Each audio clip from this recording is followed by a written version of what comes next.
Hey, Ali from ALTA Racks. Hey, you got a From the outside in. box set up here on a Revel. Wanted to show you. We actually designed a new main beam, or a vertical beam that's about half of the length. Well, what it does is brings the box about your head height rather than being up where the bikes were.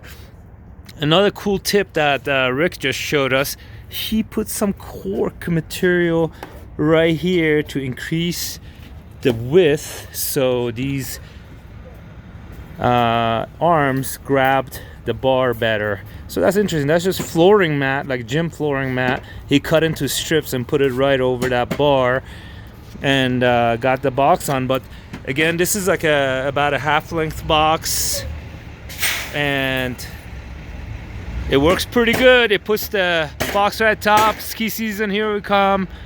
Again, this is Ali from ALTA Racks, coming to you from Murray, Utah. It's about to snow, and we're stoked.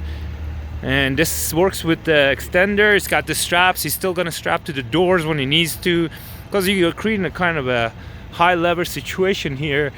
And James approves of this bar very much, and we're super stoked. We get to try it out. We have a few of these in stock, and I'm not sure what the price is, but we'll put it on the website. You have a great day, y'all.